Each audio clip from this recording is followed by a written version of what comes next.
Hello everybody.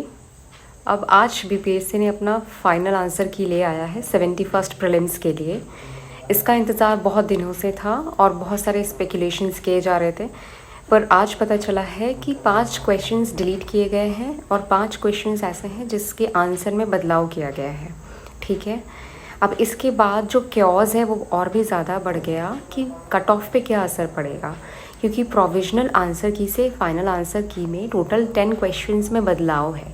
5 में delete किया हुआ है, इन 5 में आंसर को चेंज किया गया है। ठीक है, कई लोगों से बात करके पता चल रहा है कि कई लोगों का मार्क्स 8 मार्क्स तक बढ़ा है। मतलब 8 मार्क्स का जंप एक बहुत बड़ी चीज़ है। ठीक है, एंड कई लोगों का कमा भी है 4-5 मार्क्स तक। मुझे पता है कि मेरे जानते जितने फ्रेंड्स हैं उनमें से कई लोगों का 5 मार्क्स तक रिड्यूस हुआ है और 1-2 का तो 8 मार्क्स एंड 1 का 7 मार्क्स बढ़ा है। तो यानी कि ये जो वेरिएशन है ये बहुत ज़्यादा हो गया है। ठीक है, साथ ही साथ हम लोग को ये भी बात याद रखना है कि जो 5 क्वेश्चंस डिलीट हुए हैं उनमें उन लोगों को 1 मार्क्स मिलता है फॉर ईच क्वेश्चन जिन्होंने उसको अटेम्प्ट नहीं किया था, और जिन लोगों का अटेम्प्टेड था वो क्वेश्चन और वो उन्होंने गलत मार्क करके रखा हुआ था, उनको जब वो क्वेश्चन डिलीट हुआ तो 1.3 मार्क्स मिल रहा है। तो डिफरेंस यहाँ से भी क्रिएट हो रहा है। आप लोगों का सबसे पहला काम है कि आज OMR शीट भी डाल दिया गया है, तो उसको डाउनलोड करके आप सारा चीज़ वहाँ पर अच्छे से मिलाइए कि क्या वहाँ पे सारी चीज़ें सही है, जो आपने मार्क किया है क्या वही नंबरिंग नीचे दिया हुआ है। इसकी करने के बाद आप उस आंसर शीट से आप अपने क्वेश्चन पेपर को भी मैच करें, क्योंकि कई बार ऐसा होता है कि हम क्वेश्चन में कुछ और टिक करते हैं और आंसर शीट में कुछ और टिक कर देते हैं इन द एग्ज़ामिनेशन प्रेशर। तो आप उस चीज़ को भी ध्यान से मिलाइए। उसके बाद आपका जितना भी मार्क्स आ रहा है उसको नोट डाउन करिए। एंड अभी रिज़ल्ट आने में उम्मीद है कि 8 से 10 दिन लग सकते हैं, क्योंकि 8 तारीख को तो OMR शीट में जो ऑब्जेक्शन अगर कोई है तो उसको ही दर्ज कराने का टाइम दिया गया है। तो आई थिंक उसके 1-2 दिन बाद तक रिज़ल्ट आएगा। तो ये जो पीरियड होगा ये बहुत ज़्यादा क्योटिक होने वाला है फॉर एवरी स्टूडेंट, क्योंकि उसको पता नहीं है कि फाइनली उसके साथ क्या होने वाला है।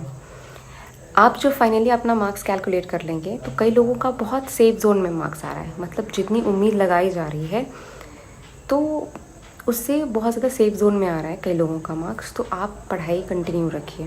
जिनका बॉर्डर लाइन पे आ रहा है और उनको मन हो रहा है कि रिज़ल्ट आने के बाद ही अच्छे से पढ़ाई कर पाएंगे, तो वो आप वेट कर सकते हैं, क्योंकि आपका मेंस जो है वो मार्च-अप्रैल में होने वाला है। तो ये 1 हफ़्ता और इंतज़ार कर लीजिए। अगर आपका मन नहीं हो रहा है तो आप थोड़ा बहुत पढ़ाई करिए, पर अच्छे से पढ़ाई आप रिज़ल्ट के बाद ही शुरू करना चाहते हैं तो कर लीजिए। जिनका बहुत कम आ रहा है वो ज़्यादा वेट मत करिएगा, क्योंकि अभी आपका नेक्स्ट एग्ज़ाम है AEDO और भी कई सारे एग्ज़ाम्स हैं, तो वो सारे एग्ज़ाम्स आ रहे हैं। ठीक है, तो आप इस कन्फ्यूजन में टाइम वेस्ट मत करिए, आप दूसरे एग्ज़ाम्स पे फोकस करिए।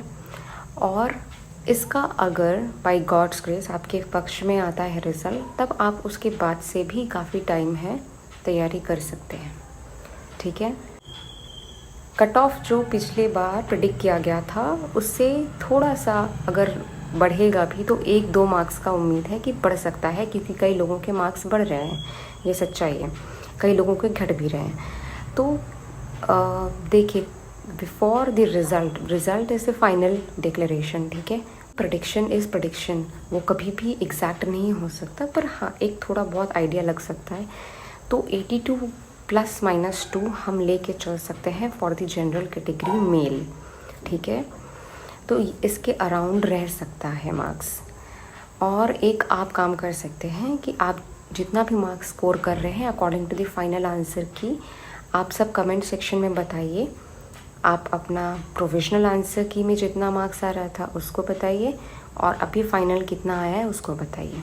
इससे पता चलेगा कई लोगों का कितना बढ़ रहा है, कितना घट रहा है। कैटेगरी भी लिख दीजिए, इससे पता चल पाएगा बाकी लोगों को भी कि बाकी लोगों के कितने मार्क्स आ रहे हैं। हालांकि जब तक आपके हाथ में वो रिज़ल्ट नहीं आता आपको सुकून नहीं मिलेगा, आई नो, पर फिर भी कमेंट सेक्शन से, और उम्मीद करती हूँ आप सही अपना मार्क्स कैलकुलेट करके डाल रहे होंगे। ठीक है, इससे बाकी लोगों को भी हेल्प मिलेगा। I just want to say कि this is just an exam. Yes, it is just an exam, a part of life, not whole life. ठीक है. हार किसी इंसान की तब तक नहीं हो सकती जब तक वो गिव अप नहीं करता. So everything depends on you. ठीक है.